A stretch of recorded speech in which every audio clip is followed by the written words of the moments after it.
Pai, você está estragando o clima. É melhor você ir embora. Foi isso que meu filho disse para mim. Na frente de todo mundo, na ceia de Natal. Ele nem olhou nos meus olhos quando falou. Apenas apontou para a porta e repetiu mais alto dessa vez. Vá embora, pai, por favor. Meu nome é Antônio Carlos. Tenho 72 anos. Passei 35 anos da minha vida dirigindo ônibus em São Paulo. Linha 875M. Jardim Ângela ao Terminal Bandeira. 7 da manhã às 4 da tarde, de segunda a sábado. Conheci cada buraco daquela linha, cada ponto, cada passageiro que subia reclamando do atraso. Aposentei faz 7 anos. Minha esposa, a Helena, morreu faz 3.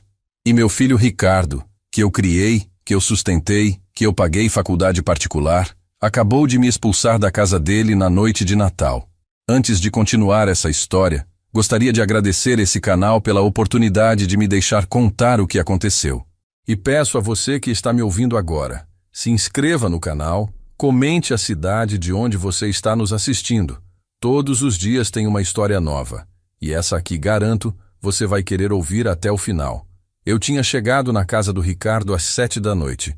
Bairro Nobre, Zona Sul de São Paulo, condomínio fechado, portaria com segurança, essas coisas. Trouxe um vinho que comprei numa loja boa. Não foi barato, não. Escolhi com cuidado. Trouxe presentes para os meus netos também, o Bernardo e a Laura. Um jogo de tabuleiro para o menino, um livro de colorir para a menina. Coisas simples, mas escolhidas pensando neles. Toquei a campainha. A Viviane, minha nora, abriu a porta. Me olhou da cabeça aos pés. Deu aquele sorriso que não chega nos olhos. Oi, seu Antônio. Entre. A casa estava cheia de gente. Música ambiente tocando baixinho. Conversas elegantes, risos educados. Todo mundo bem vestido, perfumado. Eu estava de calça social e camisa que comprei no centro. Roupa boa, limpa, passada. Mas dava para sentir que não era do mesmo nível. Fui procurar meu filho. Ele estava perto da árvore de Natal conversando com um grupo. Quando me viu, deu um tchauzinho de longe. Só isso. Nem veio até mim. Fiquei ali parado, segurando o vinho e os presentes, me sentindo meio perdido no meio daquela gente toda. Os netos apareceram correndo. Vô! O Bernardo me abraçou forte. A Laura também. Pelo menos eles ainda lembravam de mim. Dei os presentes. Eles abriram na hora, com aquela empolgação de criança. Mas a Viviane veio rapidinho. Tirou das mãos deles. Crianças, guardem isso pro quarto. Depois vocês veem. Agora é hora de ficar com as visitas. Levou os dois embora antes que eu pudesse falar qualquer coisa. Fiquei ali, no meio da sala, sozinho. As pessoas conversavam em grupinhos. Falavam de viagem internacional, de casa de praia, de investimento. Eu não entendia metade do assunto. Peguei um copo de refrigerante na mesa. Pensei em sentar no sofá, mas estava tudo ocupado. Encostei na parede, só observando. Meu filho ria alto, gesticulava, contava histórias, mas não olhava para mim. Era como se eu não estivesse ali. A ceia foi servida às 9. Mesa enorme, cheia de comida bonita. Peru, tender, saladas com nomes que eu nunca tinha ouvido. Tudo muito bem arrumado, como aquelas fotos de revista. As pessoas foram se sentando. Eu procurei um lugar. Tinha uma cadeira vazia lá no canto. Fui para lá. Sentei. A mulher do lado me olhou, deu um sorrisinho e voltou a conversar com a pessoa do outro lado, ignorando minha presença. Eu comecei a comer em silêncio. A comida era boa, mas não descia direito. Tinha um nó na garganta que não passava. Foi no meio da ceia que eu fiz besteira. Ou pelo menos foi o que pareceu. Puxei assunto com o homem sentado na minha frente. Perguntei onde ele trabalhava. Ele respondeu educado, mas seco. Disse que era sócio de uma consultoria. Aí eu, querendo ser simpático, falei que tinha sido motorista de ônibus a vida toda, que tinha rodado São Paulo inteira, que conhecia cada bairro, cada rua. O silêncio veio na hora. As pessoas pararam de comer. Me olharam, não com interesse, com constrangimento, como se eu tivesse dito alguma coisa inadequada. Senti meu rosto esquentar. A Viviane lançou um olhar para o Ricardo, um olhar cheio de significado. E ele entendeu na hora. Meu filho se levantou. Pai, vem aqui um pouco. Falou baixo, mas todo mundo ouviu. Aquele silêncio pesado continuava. Eu me levantei, fui até ele. Achei que ia me puxar para a cozinha, que ia falar alguma coisa em particular. Mas não. Ele parou ali mesmo, na frente de todos, e disse as palavras que eu nunca vou esquecer. Pai, você está estragando o clima. É melhor você ir embora. Eu fiquei parado, olhando para ele, esperando que fosse uma piada, que ele fosse sorrir e dizer que era brincadeira. Mas não, ele estava sério, e evitava meu olhar. Como? Eu consegui falar. Vá embora, pai. Por favor. Você não combina com o ambiente aqui. Senti como se tivesse levado um soco no estômago. As pessoas me olhavam, algumas com pena. Outras desviavam o rosto, fingindo que não tinham visto nada. A Viviane estava com os braços cruzados, satisfeita. Meus netos estavam na outra sala, assistindo televisão. Graças a Deus não viram aquilo. Eu podia ter gritado, podia ter feito um escândalo, podia ter dito tanta coisa, mas não disse nada. Apenas peguei meu casaco que estava no cabideiro. Vesti devagar. Ninguém se mexeu. Ninguém me parou. Abri a porta e saí. O porteiro do prédio estranhou. Já vai, seu Antônio. A festa acabou cedo. Eu forcei um sorriso. É, já acabou. Chamei um Uber. Fiquei esperando na calçada. O frio da noite cortava, mas eu nem sentia. Por dentro, eu estava em chamas. Cheguei em casa quase meia-noite. Sentei no sofá, no escuro. Fiquei ali sozinho, pensando, sentindo aquela humilhação queimar por dentro. E foi nesse momento que alguma coisa dentro de mim mudou. Alguma coisa se quebrou. E no lugar, nasceu uma decisão. Eu não ia gritar, não ia brigar, não ia implorar, mas também não ia deixar barato. Ia fazer alguma coisa que meu filho jamais esqueceria. Só não sabia ainda o quê. Não dormi naquela noite. Fiquei sentado na poltrona da sala até o sol nascer, pensando, repassando tudo na cabeça. As palavras do Ricardo ecoavam como um disco arranhado. Você não combina com o ambiente aqui, como se eu fosse uma mancha, como se eu fosse motivo de vergonha. Quando a luz do dia começou a entrar pela janela, eu me levantei. Fui até a cozinha. Fiz um café. Sentei na mesma mesa onde a Helena tomava café comigo todo dia durante 43 anos de casamento. A cadeira dela ainda estava ali, vazia. Eu olhei para aquela cadeira e pensei, se ela tivesse viva, o que diria sobre o que aconteceu ontem? Ela diria que eu deveria perdoar, que filho é filho, que a gente não escolhe, que família é família, não importa o quê. A Helena sempre foi assim, coração mole, perdoava tudo, até quando não devia, mas a Helena não estava mais aqui, e eu não era igual a ela. Nunca fui. Terminei o café, lavei a xícara, sequei, guardei no armário, tudo no automático, tudo mecânico. Aí o telefone tocou. Olhei no visor. Era o Ricardo. 7h30 da manhã. Deixei tocar até cair na caixa postal. 2 minutos depois, tocou de novo. Ignorei de novo. Na terceira vez, atendi. Pai, a voz dele estava estranha, tensa. A gente precisa conversar. Sobre o quê? Eu falei. Voz seca, sem emoção. Sobre ontem. Eu acho que exagerei. A Viviane também acha que eu exagerei. Eu quase ri. Quase. A Viviane acha? É. Ela disse que eu fui muito duro com o senhor. Que podia ter falado de outro jeito. Entendi. Eu não disse mais nada. Fiquei em silêncio, esperando. Ele também ficou calado do outro lado. Aquele silêncio constrangedor de quem não sabe o que falar. Pai, o senhor tá bem? Ele perguntou. Tô ótimo, Ricardo. Nunca estive melhor. Não precisa ser assim. Eu só queria que o senhor entendesse. Aquelas pessoas são importantes para mim. São clientes, são sócios. Eu preciso causar uma boa impressão. E eu estrago a impressão. Não foi uma pergunta, foi uma constatação. Ele suspirou. Não é isso, pai. Mas o senhor fica falando de ônibus, de coisas que não têm nada a ver com o ambiente. As pessoas ficam sem assunto. Coisas que não têm nada a ver. Eu repeti, devagar, sentindo o peso de cada palavra. Entendi. Pai, pelo amor de Deus, não começa. Eu tô tentando resolver isso aqui.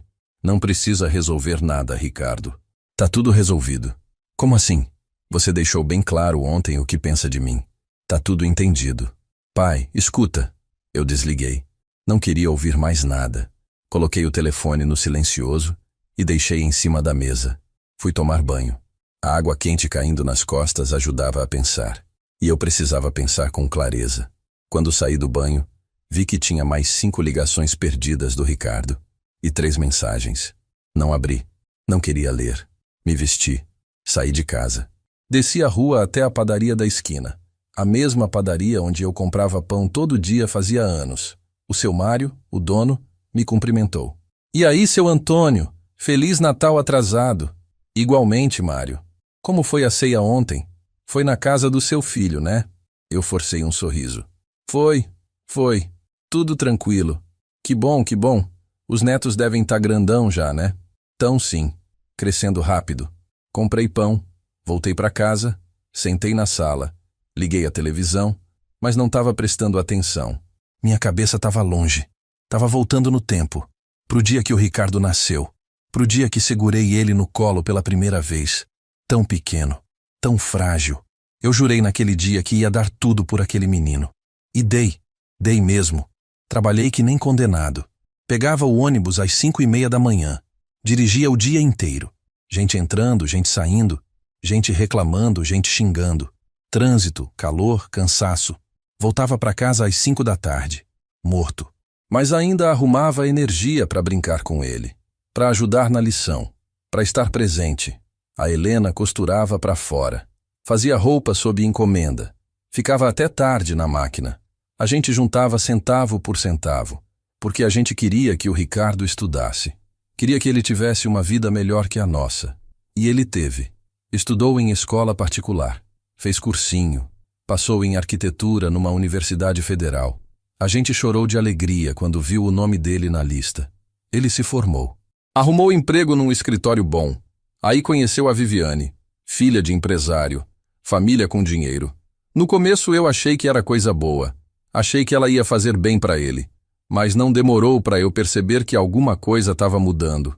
O Ricardo começou a falar diferente, a se vestir diferente, a olhar para mim e para Helena com outros olhos, como se de repente a gente fosse motivo de vergonha. Eu lembro de uma vez que ele veio almoçar em casa, trouxe a Viviane. A Helena fez o maior esforço. Comida boa, casa limpa, mas a moça mal tocou no prato. Ficou mexendo na comida com cara de nojo. E o Ricardo percebeu. Ficou tenso. Apressou o almoço. Foram embora logo. A Helena chorou depois.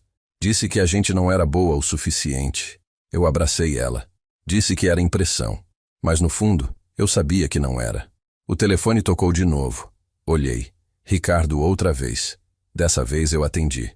Pai, por favor, me escuta só 1 minuto. Fala. Eu errei.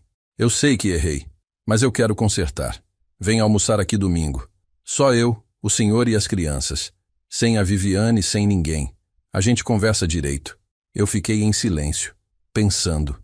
Será que ele estava falando sério? Ou era só para aliviar a consciência? Pai, tá aí? Tô. Então, vem domingo? Vou pensar. Pai, desliguei de novo. Eu não sabia se queria ir. Não sabia se queria ouvir desculpa. Porque desculpa não apaga a humilhação.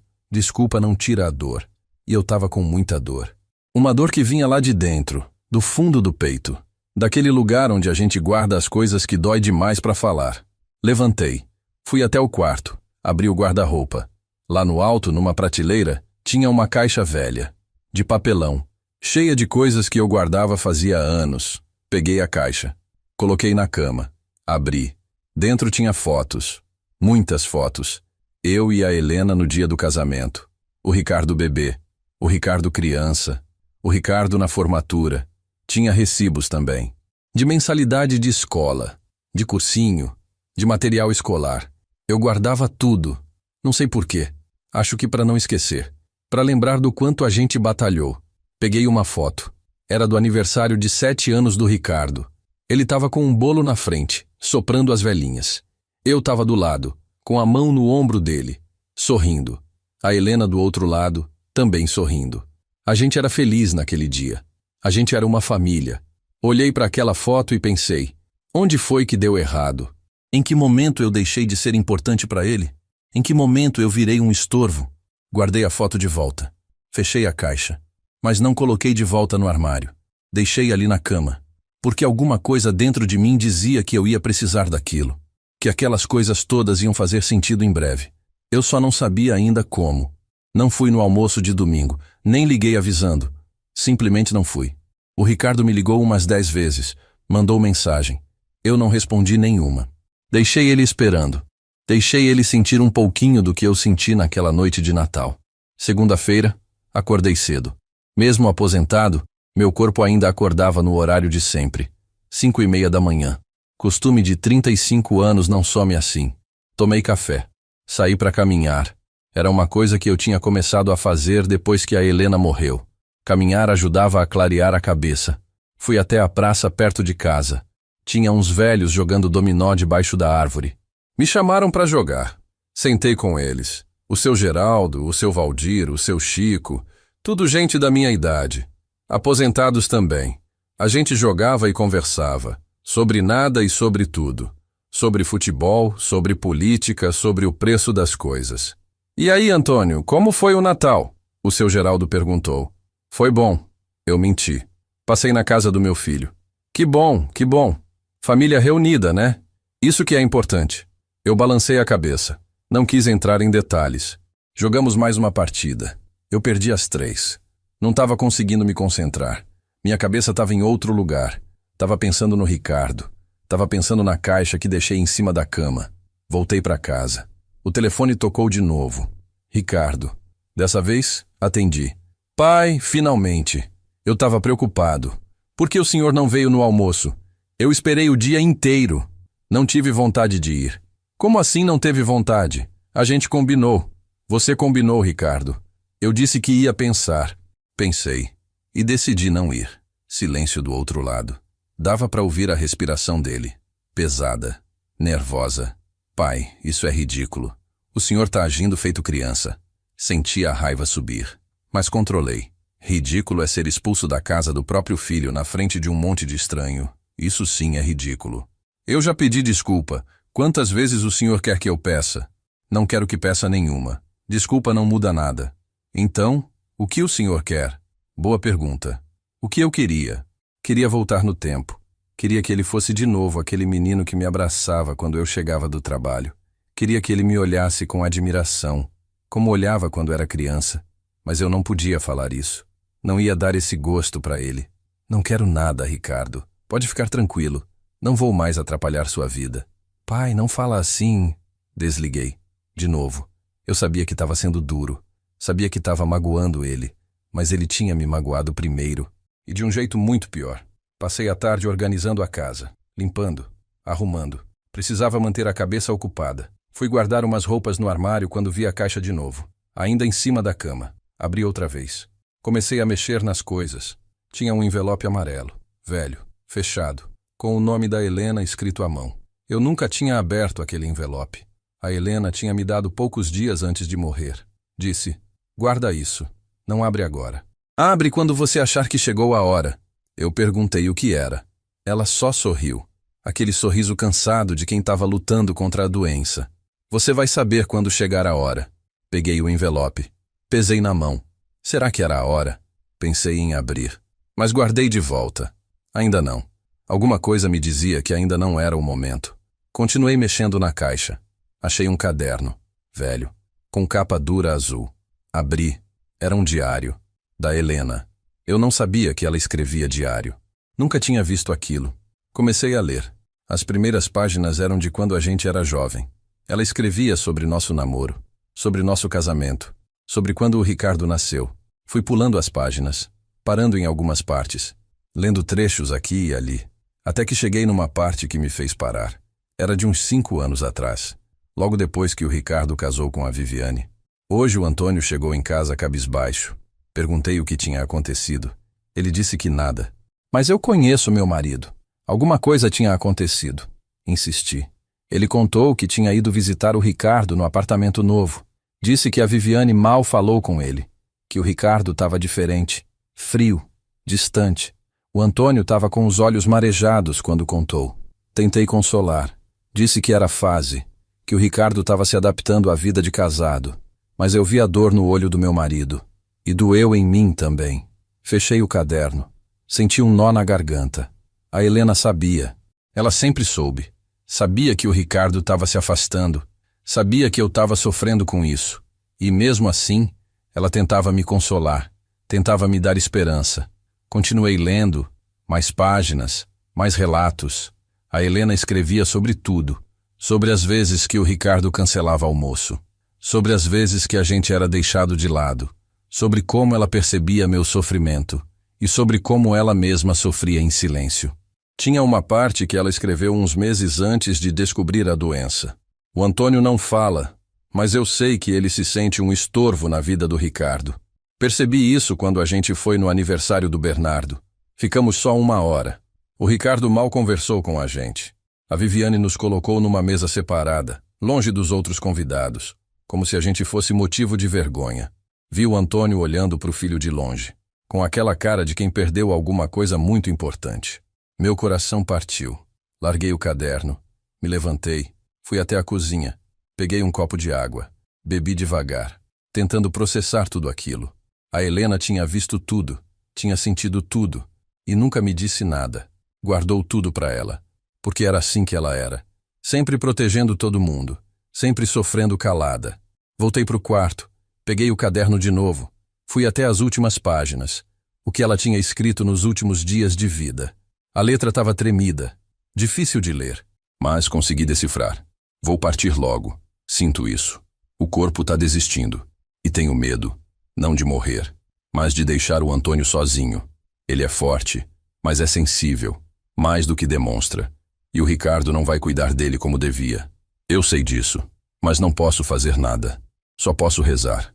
Rezar para que um dia meu filho enxergue o pai que tem, antes que seja tarde demais. Fechei o caderno com força. Senti a lágrima descer. A primeira desde que a Helena tinha morrido. Eu não tinha chorado no enterro. Não tinha chorado nos dias seguintes. Tinha guardado tudo, engolido tudo. Mas ali, sozinho, lendo as palavras dela, eu não consegui segurar. Chorei. Chorei mesmo. Chorei por ela. Chorei por mim. Chorei pelo filho que eu perdi sem entender direito quando nem como. E chorei porque de repente tudo fazia sentido.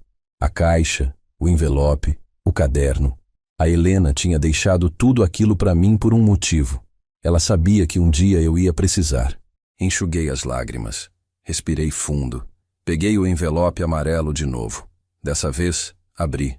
Dentro tinha uma carta, escrita com a letra da Helena, e algumas fotos. Comecei a ler. Não vou contar aqui o que estava escrito. Ainda não. Mas posso dizer uma coisa. Aquela carta mudou tudo. Mudou completamente o que eu estava sentindo. E mudou o que eu ia fazer. A carta da Helena tinha 3 páginas, escritas à mão, com aquela letra redonda que ela sempre teve.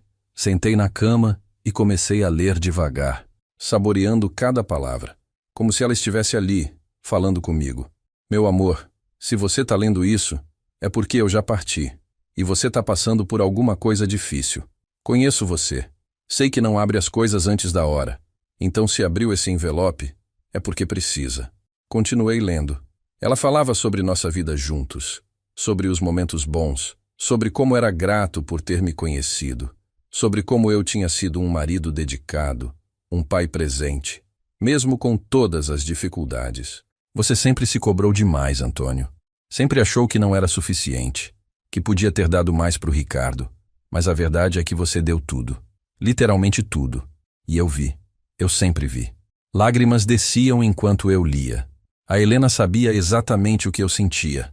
Ela sempre soube. Agora preciso te contar uma coisa. Algo que nunca tive coragem de falar enquanto estava viva. Porque tinha medo da sua reação.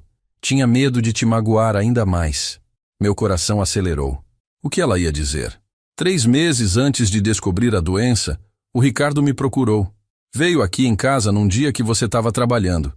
Sentou nessa mesma mesa da cozinha. E me disse uma coisa que nunca vou esquecer. Ele disse: Mãe, a Viviane acha que seria melhor vocês não virem tanto aqui em casa. O pai, principalmente. Ele fica constrangendo a gente na frente das outras pessoas. Parei de ler. Senti o sangue ferver. O Ricardo tinha dito isso? Para a própria mãe? Antes mesmo de eu desconfiar de qualquer coisa? Respirei fundo. Continuei lendo. Eu perguntei como assim constrangendo. Ele disse que você falava coisas que não combinavam com o círculo social deles, que mencionava o trabalho de motorista, que contava histórias do passado, Coisas que faziam a Viviane se sentir desconfortável. Eu fiquei sem chão, Antônio. Meu próprio filho, falando do pai dele daquele jeito. Minha mão tremeu segurando o papel. Eu disse a ele que era uma vergonha, que você tinha dado a vida para ele ter o que tinha, que se ele estava ali era por causa do seu suor. Ele ficou quieto. Depois disse: eu sei, mãe, mas as coisas mudaram. Eu mudei, e a gente precisa se adaptar. Eu mandei ele ir embora. Disse que não queria ouvir mais nada. Ele saiu, e eu fiquei aqui, chorando sozinha. Fechei os olhos, tentando segurar a raiva que subia. Não te contei porque não queria que você sofresse, porque sabia que ia te destruir. Preferi guardar para mim. Mas agora que não tô mais aí, você precisa saber. Precisa saber que o afastamento do Ricardo não foi acidental. Foi escolha dele. Influenciado por ela, sim, mas escolha dele. A carta continuava. Nas fotos que coloquei junto com essa carta, você vai entender mais uma coisa. Vai entender porque eu guardei tudo. Porque achei que um dia você ia precisar saber a verdade completa. Peguei as fotos que estavam dentro do envelope. Eram 5. Fotos antigas, muito antigas. De lugares que eu conhecia. Comecei a olhar uma por uma. E de repente, tudo começou a fazer sentido. A primeira foto era de uma escola. A escola onde o Ricardo estudou. Lá atrás, dava para ver eu e a Helena conversando com a diretora. Era o dia que a gente foi matricular ele. Eu lembrava daquele dia. Tínhamos juntado dinheiro durante meses para pagar a matrícula. A segunda foto era de uma formatura. O Ricardo recebendo o diploma de engenheiro. Mas não era a foto oficial. Era uma foto que a Helena tinha tirado de longe. Dava para ver eu aplaudindo no canto do auditório. Emocionado, orgulhoso. A terceira foto me pegou de surpresa. Era do casamento do Ricardo, mas era diferente das fotos oficiais. Era uma foto que alguém tinha tirado de mim e da Helena sentados naquela mesa no fundo. A gente estava de mãos dadas, os dois com cara de tristeza. Não era uma foto posada, era uma foto real, crua, dolorosa. A quarta foto era mais recente, do aniversário de um dos netos. Eu estava sentado sozinho num canto do salão de festas. As crianças brincando longe. O Ricardo conversando com outras pessoas, nem olhando na minha direção. A Helena tinha escrito atrás da foto: o dia que meu coração partiu. A quinta foto era a mais importante. E a mais dolorosa. Era uma foto de um documento. Um recibo. De pagamento. E quando li o que estava escrito, entendi tudo.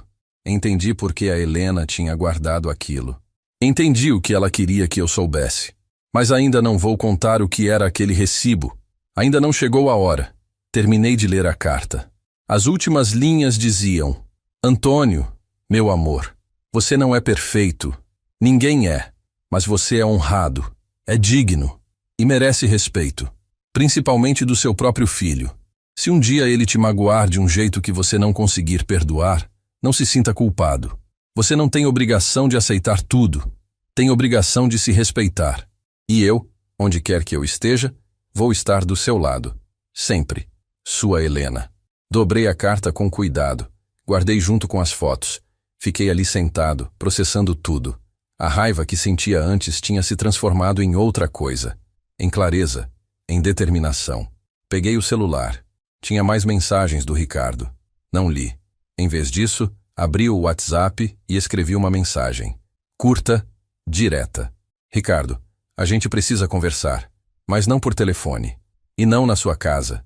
Vem aqui amanhã. 3h da tarde. Sozinho. Sem a Viviane. Sem as crianças. Sozinho. Enviei. 2 minutos depois ele respondeu. Tá bom, pai. Vou aí amanhã. Coloquei o celular de lado. Fui até a cozinha. Peguei a caixa de papelão que tinha deixado lá. Voltei pro quarto. Comecei a organizar tudo. As fotos, os recibos, os documentos. Cada coisa no seu lugar. Tudo cronológico. Tudo documentado. Porque amanhã, quando o Ricardo chegasse, ele ia ver tudo. Ia saber de tudo. E aí, a gente ia ter uma conversa. A conversa mais importante das nossas vidas. Passei a noite organizando, separando, montando uma linha do tempo. De tudo que eu e a Helena fizemos por ele. De tudo que abrimos mão. De tudo que sacrificamos. Não era para me gabar. Não era para cobrar. Era para mostrar a verdade. A verdade que ele tinha esquecido. ou fingido esquecer. Quando o sol nasceu, eu ainda estava acordado, mas não estava cansado, estava energizado. Porque pela primeira vez em muito tempo, eu sabia exatamente o que fazer. Pela primeira vez, eu não ia engolir, não ia aceitar calado. Ia botar para fora tudo que tinha guardado durante anos. O Ricardo ia ouvir, querendo ou não. Ia ouvir cada palavra, ia ver cada prova. E depois disso, ele ia decidir. Ia escolher que tipo de filho queria ser. E eu ia escolher que tipo de pai eu ainda queria ser para ele. 3 horas da tarde em ponto, a campainha tocou. Fui até a porta. Abri. O Ricardo estava ali, sozinho. Parecia cansado. Tinha olheiras. A barba por fazer. Não era o Ricardo sempre impecável que eu conhecia. Era outra pessoa. Alguém que tinha dormido mal. Alguém que estava preocupado. Oi, pai, ele disse baixinho. Entra. Respondi seco. Ele entrou. Olhou em volta, como se estivesse estranhando a própria casa onde cresceu. Ficou ali parado, sem saber o que fazer. Senta. Apontei para a mesa da cozinha. Ele sentou. Eu sentei na frente dele. Entre nós, a caixa de papelão.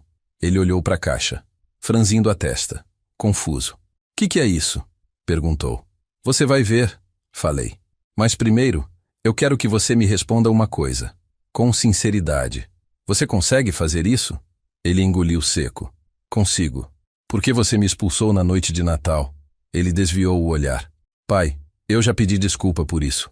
Não quero desculpa. Quero saber o motivo. O motivo de verdade. Silêncio.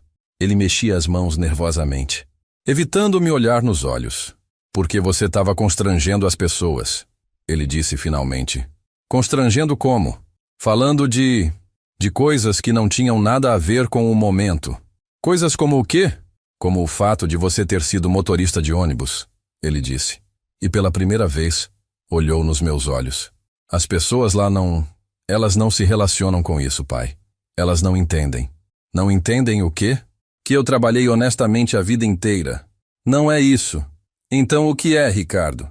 Explica para mim. Me explica por que ter sido motorista de ônibus é motivo de vergonha. Ele suspirou. Não é vergonha, pai. É só que é um mundo diferente. As pessoas lá têm outro padrão, outra realidade. E eu não me encaixo nessa realidade. Silêncio de novo. Ele não precisou responder. A resposta estava na cara. Entendi, eu disse. Agora deixa eu te contar uma coisa. Uma coisa que sua mãe me contou antes de morrer. Ele levantou a cabeça. Alerta. Ela me contou sobre o dia que você foi na casa dela. 3 meses antes dela descobrir a doença. Lembra desse dia? Vi a cor sumir do rosto dele.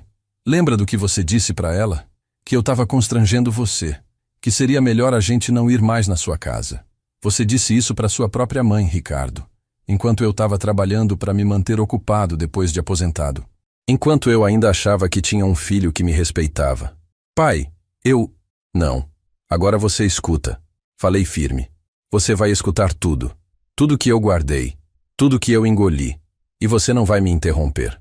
Ele fechou a boca, as mãos tremendo levemente na mesa. Abri a caixa. Peguei o primeiro recibo. Coloquei na frente dele. Sabe o que é isso? É o recibo da primeira mensalidade da escola particular que você estudou. R$ 700. Em 1995. Sabe quanto eu ganhava na época? R$ 900. Eu gastava quase tudo que eu ganhava só para você estudar. Peguei outro recibo. Coloquei em cima do primeiro. Esse aqui é do cursinho pré-vestibular. R$ 3.000. Eu vendi minha moto para pagar. Aquela moto que eu adorava. Que era meu único luxo. Vendi por 2.500. Tive que pegar emprestado 500 com um colega de trabalho. Mais um recibo. Esse aqui é da sua formatura. O anel, a beca, a festa. R$ 5.000. Sua mãe costurou durante 3 meses direto para a gente conseguir juntar esse dinheiro. Fui colocando recibo atrás de recibo. Mensalidade, material escolar, roupa, computador, cada coisa documentada, cada sacrifício registrado. O Ricardo olhava para tudo aquilo em silêncio, os olhos começando a ficar vermelhos. Você sabia disso tudo? Perguntei. Sabia o que a gente abria mão para te dar o que você tinha? Eu sabia que vocês se esforçavam. Não, você não sabia. Porque se soubesse, não teria dito aquilo para sua mãe. Não teria me expulsado da sua casa. Não teria tratado a gente como se fôssemos motivo de vergonha. Peguei as fotos. As mesmas que a Helena tinha guardado. Coloquei na mesa. Uma por uma. Olha essas fotos. Olha direito. Ele pegou a primeira. A do casamento dele. A foto de mim e da Helena sentados no fundo. Ele olhou. E engoliu seco. Essa foi a pior noite da vida da sua mãe. Você sabe disso? Ela chorou quando chegou em casa. Disse que tinha sido humilhante. Que a gente tinha sido tratado como convidado de segunda classe. E sabe o que eu fiz? Tentei consolar ela. Disse que era impressão. Que você estava nervoso com o casamento. Mas não era impressão. E a gente sabia. Peguei outra foto. Do aniversário do neto. Essa aqui. Olha onde eu tô. Sentado sozinho, num canto. Enquanto você conversava com todo mundo. Menos comigo. Seu próprio pai. Invisível. Vi uma lágrima descer no rosto dele. Mas não parei. Sabe o que mais me dói, Ricardo? Não é o dinheiro. Não são os sacrifícios. Isso foi escolha minha e da sua mãe. A gente fez porque quis. Porque amava você. O que dói é a ingratidão. É o desprezo. É você ter virado as costas para quem te deu tudo. Pai, me desculpa. Ele começou a soluçar. Me desculpa. Desculpa não apaga, Ricardo. Desculpa não tira a dor. Peguei o último documento. O recibo que estava na foto. O mais importante. Coloquei na frente dele. Sabe o que é isso? Ele pegou. Leu. E arregalou os olhos. Era um recibo de doação. Do dia do casamento dele. 10 mil reais. Transferidos para a conta dele. Tinha minha assinatura. E a da Helena. A gente não tinha dinheiro para dar de presente para o seu casamento. Então vendemos o carro. Aquele Palio que a gente tinha. Era nosso único transporte. A gente vendeu. E te demos o dinheiro. Você lembra disso?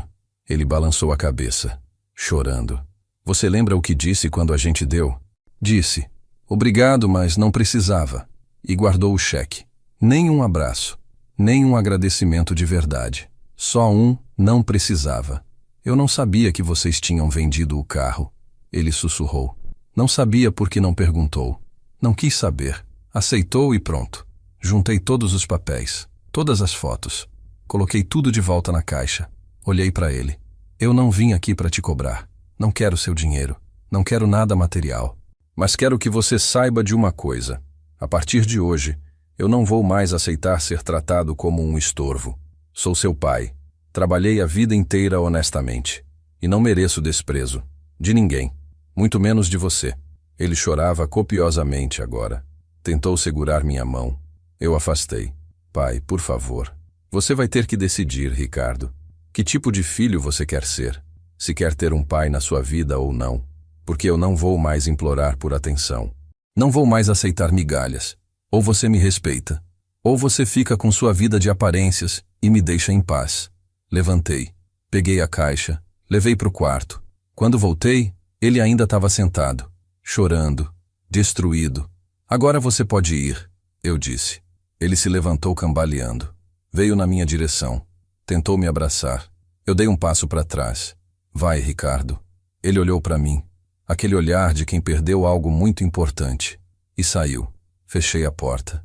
Encostei nela. E respirei fundo. Tinha feito o que precisava fazer. Agora era esperar para ver o que ele ia escolher. Passou uma semana. O Ricardo não ligou. Não mandou mensagem. Nada. Silêncio total. E sabe de uma coisa? Eu não liguei também. Não ia correr atrás. Não dessa vez. Tinha dito o que precisava dizer. Agora era com ele. Continuei minha rotina. Acordava cedo. Tomava café. Ia para a praça jogar dominó com os velhos. Voltava. Almoçava. Via televisão. Consertava alguma coisa quando alguém pedia. Vida simples. Vida tranquila. Pelo menos era o que eu tentava fazer parecer. Mas a verdade é que doía. Doía não ter notícia. Doía não saber se ele tinha refletido sobre alguma coisa. Doía pensar que talvez ele tivesse escolhido a Viviane, a vida de aparências, e deixado o pai de lado de vez. Foi na quinta-feira que aconteceu algo diferente. Eu estava em casa, organizando umas ferramentas na garagem, quando tocaram a campainha. Pensei que fosse o vizinho querendo que eu consertasse alguma coisa. Abri a porta. Era a Viviane, sozinha. Eu não escondi a surpresa. Ela nunca tinha vindo aqui. Nunca. Em todos esses anos de casada com meu filho, Nenhuma vez tinha colocado os pés na minha casa. Oi, seu Antônio, ela disse, voz educada, mas gelada. Viviane, respondi. Não chamei para entrar. Fiquei ali parado, esperando. Posso entrar? Preciso conversar com o senhor. Pensei em dizer não, em mandar ela embora. Mas a curiosidade foi maior. Dei passagem. Ela entrou. Olhou em volta com aquela cara. A mesma cara de sempre, como se estivesse entrando num lugar inferior. Senta. Apontei para o sofá. Ela sentou na pontinha, como se tivesse medo de encostar direito. Eu sentei na poltrona, esperando.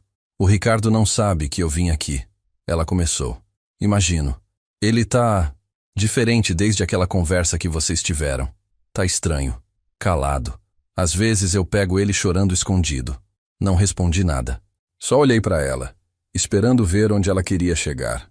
O senhor foi muito duro com ele, ela disse. Duro? Repeti, sentindo a raiva começar a ferver. Duro é expulsar o próprio pai da ceia de Natal na frente de estranhos. Eu sei. E eu já disse para ele que foi um exagero. Mas o senhor também exagerou. Mostrar todos aqueles recibos, jogar na cara tudo que fez por ele. Isso foi cruel. Eu ri, sem alegria. Cruel é negar o próprio passado. Cruel é ter vergonha de quem te criou. Ela suspirou, impaciente. Olha, seu Antônio, eu vim aqui porque a situação tá insustentável. O Ricardo não tá trabalhando direito. Tá afetando o nosso casamento. As crianças percebem que tem algo errado. A gente precisa resolver isso. A gente? Eu me inclinei para frente. Não tem gente nenhum aqui. Tem você e tem o Ricardo. Eu já resolvi minha parte. O senhor é o pai dele. Precisa perdoar. Perdoar. A palavra saiu mais alta do que eu queria. Você acha que é só perdoar e tá tudo certo? Você sabe o que você e sua família fizeram com a gente? Sabe como trataram eu e a Helena? Como se fôssemos lixo? Ela ficou vermelha. Ninguém tratou ninguém como lixo. Não? Então como você chama colocar os pais do noivo numa mesa separada no casamento? Como você chama ignorar a gente nas festas? Como você chama pedir pro Ricardo nos afastar porque a gente não combina com o ambiente? Ela abriu a boca. Fechou. Não tinha o que dizer. Continuei. Você acha que eu não sei? Acha que a Helena não contou? Ela sabia de tudo, Viviane. E sofreu calada. Morreu com essa dor. E você quer que eu perdoe assim? Que eu finja que nada aconteceu? Eu só queria que a gente pudesse seguir em frente. Pelo bem das crianças. Pelo bem das crianças. Eu levantei. As crianças que eu mal vejo. Os netos que você esconde de mim. Não escondo. Esconde sim. Quantas vezes eu pedi para ver eles? Quantas vezes você inventou desculpa? Que estavam ocupados. Que tinham atividade. Sempre alguma coisa. Ela se levantou também. O senhor está sendo injusto. Injusto é o que vocês fizeram comigo e com a Helena. Agora, se me dá licença, eu tenho coisas para fazer. Fui até a porta. Abri. Ela ficou parada, me olhando. Parecia querer dizer mais alguma coisa, mas não disse. Apenas pegou a bolsa e foi em direção à porta. Antes de sair, parou. Olhou para mim. O senhor vai perder seu filho, seu Antônio. Ou ele vai perceber que está perdendo o pai. Respondi. Ela saiu. Fechei a porta. Sentei no sofá. Mão tremendo. O coração acelerado. Tinha sido mais difícil do que eu esperava, mas necessário. 2 horas depois, meu telefone tocou. Era o Ricardo. Atendi. Pai, a Viviane foi aí? A voz dele estava alterada, nervosa. Foi. O que ela disse pro senhor? Que eu fui duro com você, que tô sendo injusto, que preciso perdoar para a vida seguir em frente. Silêncio do outro lado. E o senhor concorda com ela? Não. Mais silêncio. Pai, eu preciso te contar uma coisa. Fala. Eu briguei com a Viviane. Briguei feio. Depois da nossa conversa, semana passada, eu comecei a repensar muita coisa. E a gente teve uma discussão. Sobre você. Sobre a mãe. Sobre como a gente tratou vocês. Não respondi. Deixei ele continuar. Ela disse que eu estava sendo exagerado. Que vocês é que eram sensíveis demais. Que a gente não fez nada de errado. E eu perdi a cabeça, pai. Disse coisas que nunca tinha dito. Disse que ela transformou eu em alguém que eu não reconheço. Alguém que tem vergonha da própria origem. E o que ela disse? Disse que se eu quisesse voltar a ser pobre e sem classe, problema era meu, mas que ela não ia aceitar isso, que tinha um padrão a manter. Senti o peito apertar. E você? O que você disse? Eu disse que preferia ser pobre e sem classe do que ser um filho de merda que expulsa o próprio pai de casa. Pela primeira vez em semanas, senti algo diferente. Uma pequena esperança. Ela saiu de casa, pai. Foi para a casa dos pais dela. Levou as crianças. Disse que só volta quando eu voltar ao normal. E você? Vai voltar ao normal? Não sei o que é normal mais, pai. Não sei quem eu sou. Passei tanto tempo tentando ser o que ela queria, o que a família dela esperava, que esqueci de quem eu realmente sou. Esqueci de onde vim. Esqueci de você e da mãe. Ele começou a chorar do outro lado da linha. Eu sinto tanto, pai. Sinto tanto. Fechei os olhos. A dor no peito ainda estava lá. Mas junto com ela, tinha outra coisa. Tinha a esperança de que talvez, só talvez, meu filho tivesse finalmente acordado. Ricardo, eu disse baixinho, você tem escolhas a fazer. Escolhas difíceis. E eu não posso fazer por você. Mas uma coisa eu sei. Seja qual for sua escolha, você tem que conseguir se olhar no espelho depois. Eu sei, pai. Eu sei. Desliguei. Fiquei ali sentado, pensando. A guerra ainda não tinha acabado, mas alguma coisa tinha mudado. E eu ia esperar para ver no que ia dar. Passou mais uma semana. Dessa vez o Ricardo ligou. Não todo dia, mas ligou. Perguntava como eu estava. Se precisava de alguma coisa. Conversas curtas, ainda meio travadas. Mas era alguma coisa. Era um começo. Sábado de manhã ele apareceu aqui, sem avisar. Toquei a campainha e lá estava ele, sozinho, com uma sacola na mão.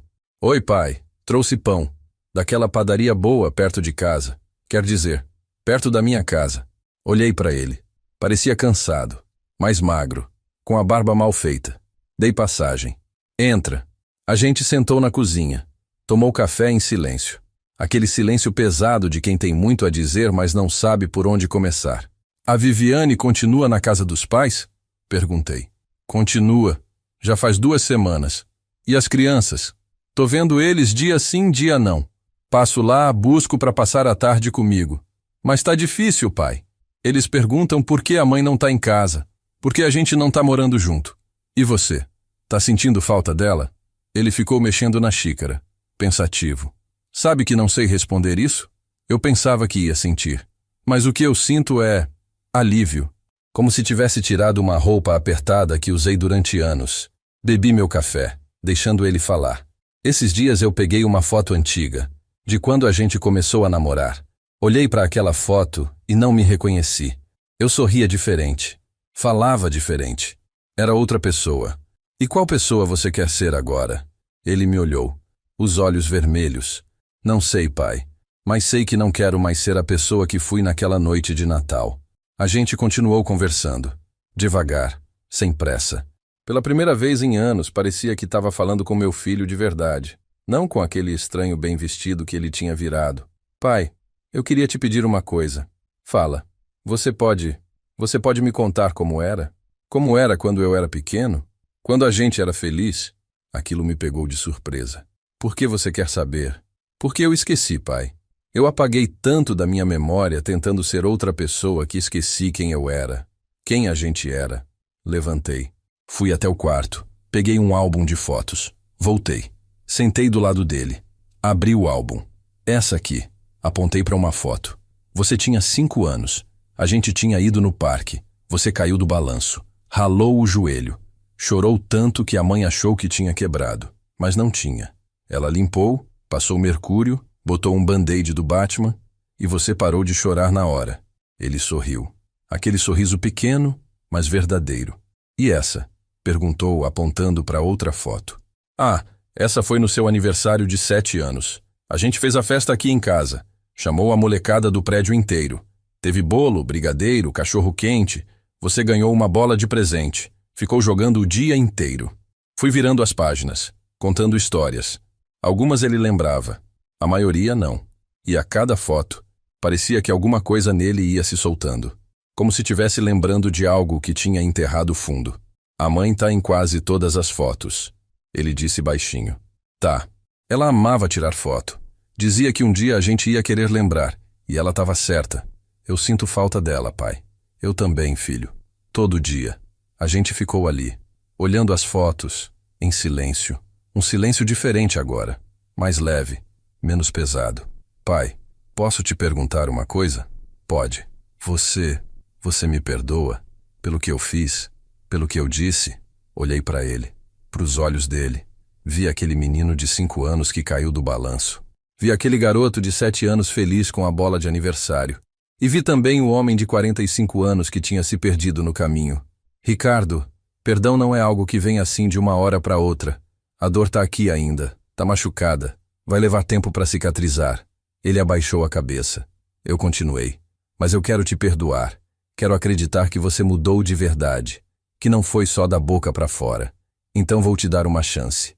Uma. Se você estragar, acabou. Não vai ter outra. Não vou estragar, pai. Juro. Veremos. Ele ficou mais um pouco. A gente almoçou junto. Comida simples. Arroz, feijão, bife. Ele comeu tudo. Disse que fazia tempo que não comia uma comida caseira de verdade. Que em casa era sempre delivery, coisa sofisticada que não matava a fome direito. Quando ele foi embora, me abraçou. Um abraço de verdade. Apertado. Demorado. E eu retribuí. Porque mesmo com toda a dor, mesmo com toda a mágoa, ele ainda era meu filho. Na segunda-feira, algo inesperado aconteceu. Tava passando roupa quando tocaram a campainha. Fui atender. Era o Bernardo, meu neto, com uma mochila nas costas. Vô! Ele me abraçou. Bernardo, o que você tá fazendo aqui? Cadê seu pai? Tá ali. Ele apontou pro carro na rua. O Ricardo acenou de dentro. Ele perguntou se eu queria passar a tarde com você. Eu quis. Senti o peito apertar, de emoção. Fazia anos que não via meu neto sozinho. Fazia anos que a gente não passava um tempo juntos. Entra, entra! Seu pai vem subir? Ele disse que vai voltar às 5 para me buscar. Que era pra gente aproveitar só eu e você. O Ricardo buzinou. Acenou de novo. E foi embora, deixando o Bernardo comigo. Fechei a porta. Olhei pro menino. Ele estava tão grande, tão diferente de quando era bebê. E aí, campeão? Tá com fome? Um pouco. Vem, vou fazer um lanche pra gente.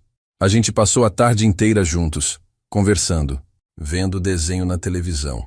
Eu ensinei ele a consertar um ventilador que estava quebrado. Ele ficou fascinado, fazendo perguntas, querendo aprender. Vô, você sabe consertar tudo? Não sei tudo não, mas sei um bocado.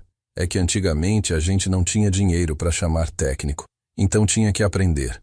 Legal, você pode me ensinar? Posso, quando você quiser. Quando deu 5 horas, o Ricardo voltou. Subiu dessa vez. Viu eu e o Bernardo sentados no chão da sala, cercados de ferramentas e peças de um rádio velho que eu estava ensinando o menino a montar. Pai, que vocês estão fazendo? Ele tinha um sorriso no rosto. O vô tá me ensinando a mexer em eletrônica, Bernardo disse empolgado. É mesmo? Ricardo sentou no sofá, olhando pra gente, com uma cara diferente, como se tivesse vendo algo que ele tinha esquecido que existia. Fica mais um pouco, eu disse. Ajuda a gente a terminar aqui. Ele olhou pro relógio, hesitou, depois sorriu. Tá bom. E ficou, os três, no chão da sala, montando aquele rádio velho, o Bernardo rindo, o Ricardo ajudando, e eu ali no meio, sentindo que talvez, só talvez, alguma coisa estava sendo reconstruída. Devagar, peça por peça. Como aquele rádio. As coisas foram mudando. Devagar. Mas foram. O Ricardo começou a vir mais. Trazia os meninos. A gente conversava. Ele perguntava sobre o passado, sobre a mãe dele, sobre como era quando ele era criança, como se tivesse redescobrindo uma parte dele que tinha se perdido. Mas eu sabia que não ia ser fácil. Sabia que a Viviane não ia aceitar calada. E eu estava certo. Foi numa quinta-feira, 3 semanas depois daquele dia com o Bernardo. Eu estava na praça jogando dominó quando meu telefone tocou. Número desconhecido. Atendi. Alô? Seu Antônio? Aqui é a Patrícia, mãe da Viviane. Eu não esperava aquilo.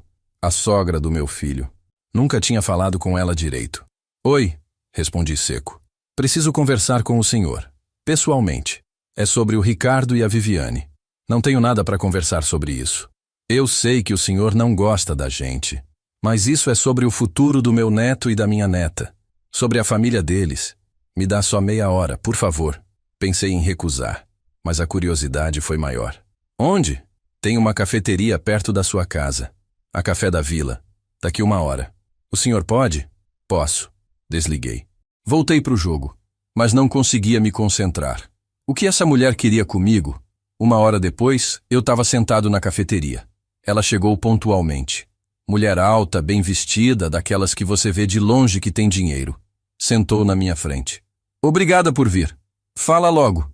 Não tenho o dia todo. Ela respirou fundo. O Ricardo está processando o divórcio. Aquilo me pegou de surpresa. Ele não tinha me contado. E a Viviane está destruída. Ela não quer se separar. Ela ama meu genro. Se ama tanto, não devia ter pedido para ele afastar os pais dele da vida. Ela ficou vermelha. Olha, eu sei que houve erros dos dois lados. Dos dois lados. Eu me inclinei para frente. Do meu lado só teve sacrifício. Do lado de vocês, só teve desprezo. O senhor não entende. A Viviane vem de uma família tradicional. Tem certos padrões. Padrões que excluem quem trabalhou honestamente a vida toda. Esses padrões. Ela suspirou. Eu não vim aqui para brigar. Vim pedir ajuda. Ajuda? Sim. O senhor tem influência sobre o Ricardo. Ele está te ouvindo. Talvez se o senhor conversasse com ele. Pedisse para ele repensar o divórcio. Eu ri, sem humor. Você está brincando, né? Estou falando sério. Pense nas crianças. Elas merecem ter os pais juntos. Sabe o que as crianças merecem? Merecem pais que se respeitam.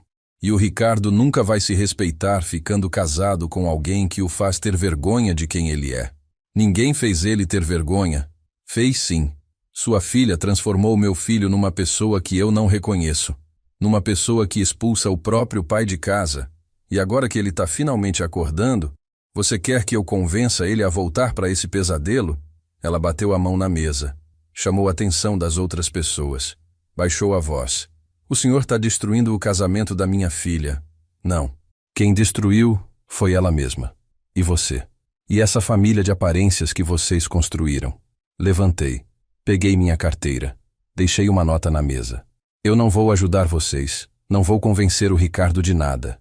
Ele está tomando as próprias decisões. E se essas decisões incluem se livrar de gente tóxica, ótimo. O senhor vai se arrepender disso. Ela disse entre dentes. Não. Quem vai se arrepender é sua filha. Quando perceber que perdeu um homem de verdade por causa de orgulho e prepotência.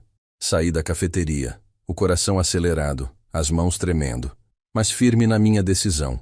Quando cheguei em casa, liguei para o Ricardo. Pai, sua sogra me ligou. Silêncio do outro lado. O que ela queria? Que eu te convencesse a voltar para Viviane. E o que o senhor disse? Disse não. Disse que você está tomando suas próprias decisões. E que eu não vou interferir. Mais silêncio. Depois, a voz dele baixa. Obrigado, pai. Mas preciso te perguntar uma coisa. É verdade? Você está processando o divórcio? Tô. Dei entrada ontem. Não te contei por quê. Porque queria ter certeza primeiro. Queria saber se era isso mesmo que eu queria. E é? É. Eu não amo mais ela, pai. Acho que nunca amei de verdade. Eu amava a ideia dela. A ideia do que ela representava. Status, sucesso, aceitação social. Mas não é isso que eu quero mais. E o que você quer? Quero paz. Quero olhar no espelho e me reconhecer. Quero que meus filhos conheçam quem eu realmente sou. Não essa versão fake que eu virei. Vai ser difícil, Ricardo. Divórcio é complicado.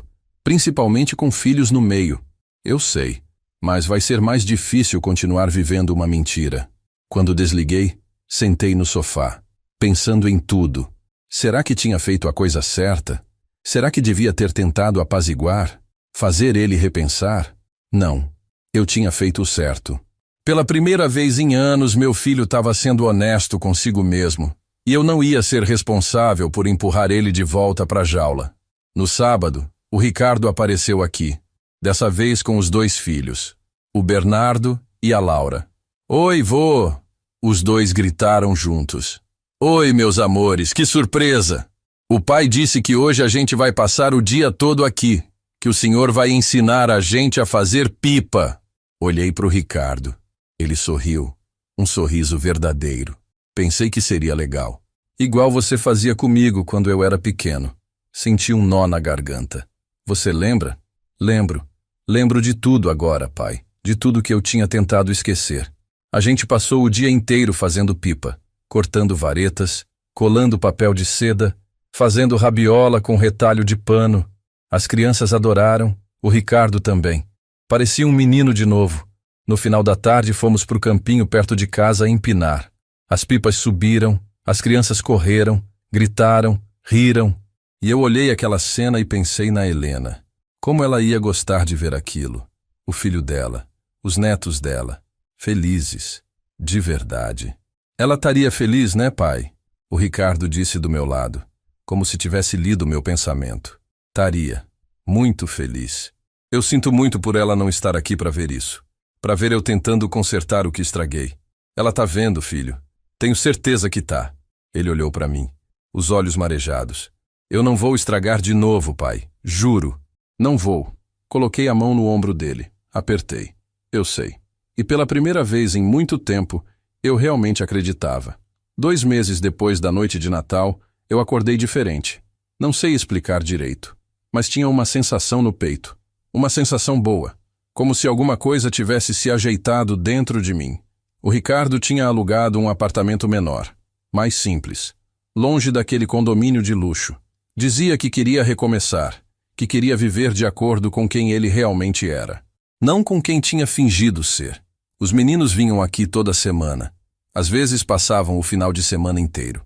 A gente cozinhava junto, assistia filme, jogava baralho, coisas simples, coisas que eu nunca tinha feito com eles antes. E era bom, era muito bom. Mas a Viviane não tinha desistido. Ela ligava para o Ricardo, mandava mensagem, pedia para voltar. Dizia que tinha mudado, que ia aceitar tudo, até a mim. Ele não acreditava, e nem eu. Foi numa sexta-feira à noite que tudo mudou de vez. Eu estava em casa, preparando janta, quando o telefone tocou. Era o Ricardo. A voz dele estava estranha, trêmula. Pai, você pode vir aqui? Agora? O que aconteceu? Só vem, por favor, é importante. Peguei as chaves, chamei um Uber. 20 minutos depois estava batendo na porta do apartamento dele. Ele abriu. A cara dele estava branca, as mãos tremendo. Entra, pai, rápido. Entrei. Na sala tinha uma mulher sentada no sofá. Não era a Viviane. Era outra pessoa. Mais nova, bonita, mas com cara de quem tinha chorado muito. Quem é ela? Perguntei. É a Fernanda, Ricardo disse. Ela trabalha no escritório do advogado que está cuidando do divórcio. A moça me olhou. Tentou sorrir. Não conseguiu. E o que ela está fazendo aqui? Ricardo respirou fundo. Ela veio me contar uma coisa. Algo que a Viviane está planejando. Sentei numa cadeira. Fala. A Fernanda limpou as lágrimas. Começou a falar. Voz baixa, mas firme. Eu não devia estar aqui. Posso perder meu emprego por isso. Mas eu não podia ficar calada. A esposa do senhor Ricardo, ela está tramando algo. Tramando o quê? Ela quer a guarda total das crianças. E está inventando coisas. Dizendo que o senhor Ricardo não tem condições de cuidar delas. Que ele está morando num lugar inadequado. Que está com problemas emocionais. Mentiras. Senti a raiva subir. Ela pode fazer isso. Pode tentar. A moça continuou. E não é só isso. Ela está dizendo que o problema todo foi por causa do senhor. Que o senhor manipulou o Ricardo contra ela. Que o senhor é uma influência negativa na vida dos netos. Olhei para o Ricardo. Ele tinha a cabeça baixa, as mãos fechadas em punho. Tem mais, a Fernanda falou. Ela contratou um investigador particular para seguir o senhor, para tentar achar algo que possa usar contra vocês dois. Qualquer coisa. Mas eu não faço nada de errado. Eu falei alto. Eu sei. Mas ela vai tentar distorcer tudo. Vai tentar fazer parecer que o senhor é um problema. E o advogado dela é bom. Muito bom. Silêncio pesado na sala. Por que você está contando isso pra gente? Ricardo perguntou. Porque eu perdi meu pai ano passado. E eu vi como minha mãe tentou me afastar dele antes de ele morrer. Por orgulho. Por raiva. E hoje eu me arrependo de não ter lutado mais. De não ter passado mais tempo com ele. Ela limpou mais uma lágrima. Quando eu vi o processo de vocês, quando eu vi o que ela está fazendo, eu não consegui ficar calada. Não consigo. Ricardo se levantou. Foi até a janela. Ficou olhando para a rua, em silêncio. O que eu faço, pai? Ele perguntou sem se virar. Levantei. Fui até ele. Coloquei a mão no ombro. Você luta. Luta pelas suas crianças. Luta pela verdade. E não deixa ela te intimidar. Ele se virou, os olhos vermelhos. E se eu perder? E se o juiz acreditar nela? Aí a gente recorre. A gente luta de novo, quantas vezes for preciso. Mas a gente não desiste. A Fernanda se levantou. Eu preciso ir. Meu chefe não pode saber que eu vim aqui. Mas, boa sorte. Vocês vão precisar. Ricardo acompanhou ela até a porta. Quando ela saiu, ele encostou na parede. Deslizou até sentar no chão. Começou a chorar. Sentei do lado dele, no chão. Os dois ali, pai e filho. Como não estávamos há anos. Eu estraguei tudo, pai. Tudo. Se eu não tivesse casado com ela, se eu não tivesse mudado, nada disso estaria acontecendo. Não adianta ficar pensando no que podia ter sido. O que passou, passou. Agora a gente lida com o presente. Eu não posso perder meus filhos. Não posso. E não vai perder. A gente vai lutar. Juntos. Ele me olhou. Por que, pai? Depois de tudo que eu fiz com o senhor, por que o senhor ainda está aqui? Por que ainda me ajuda? Porque você é meu filho. E pai não abandona filho. Mesmo quando o filho abandona o pai. Ele me abraçou. Ali mesmo, no chão do corredor. E chorou. Chorou tudo que tinha segurado. Toda a culpa. Toda a vergonha. Todo o arrependimento. E eu segurei ele. Como segurava quando era pequeno. Quando acordava no meio da noite com pesadelo. Quando caía e machucava o joelho. Como sempre segurei. Como sempre ia segurar. A gente vai vencer isso, Ricardo. Juntos. Eu prometo. Como o senhor pode ter tanta certeza? Porque a verdade sempre vence. E a nossa verdade é forte. É sólida. É real. Naquela noite, eu fiquei lá. Dormimos pouco. Planejamos. Pensamos no que fazer. Na estratégia. Ricardo ligou para o advogado dele de madrugada. Contou tudo. O advogado disse que a informação que a Fernanda passou era ouro, que mudava tudo. Quando o sol nasceu, a gente estava na cozinha, tomando café, cansados, mas determinados. Pai, posso te perguntar uma coisa? Fala. Quando tudo isso acabar, quando a poeira baixar, você acha que a gente consegue voltar a ser o que era? Pai e filho de verdade? Olhei para ele, para o homem que ele tinha se tornado e para o menino que ele ainda era lá no fundo. Acho que a gente já é. A gente só precisava se reencontrar. Ele sorriu. Pela primeira vez em muito tempo, um sorriso sem peso, sem culpa. Só um sorriso. 3 dias depois, teve a audiência. A Viviane apareceu com o advogado dela, toda montada, confiante, achando que ia ganhar fácil. Mas quando o advogado do Ricardo apresentou as provas, quando mostrou as mensagens, os áudios, tudo que a Fernanda tinha passado pra gente, a cara dela mudou. O advogado dela também. O juiz olhou para tudo, interrogou ela, interrogou o Ricardo e no final deu a guarda compartilhada. 50% para cada um. Ela não conseguiu tirar as crianças. Não conseguiu me afastar deles. Perdeu. Quando a gente saiu do fórum, o Ricardo me abraçou no meio da rua. A gente conseguiu, pai. A gente conseguiu. Conseguimos, filho. Conseguimos. E foi aí que eu lembrei. Lembrei da noite de Natal. Das 3 horas da manhã quando o telefone do Ricardo tocou. Quando ele ligou chorando. Pai, o que você fez? Agora eu sabia o que eu tinha feito. Tinha acordado meu filho. Tinha mostrado para ele quem ele realmente era. Tinha lutado por ele, mesmo quando ele não merecia. E tinha valido a pena. Cada lágrima, cada dor, cada palavra dura. Tinha valido a pena. 6 meses depois daquela noite de Natal, a vida tinha mudado. Completamente. O Ricardo morava num apartamento simples. Trabalhava menos. Passava mais tempo com as crianças. E comigo. Todo domingo a gente almoçava junto.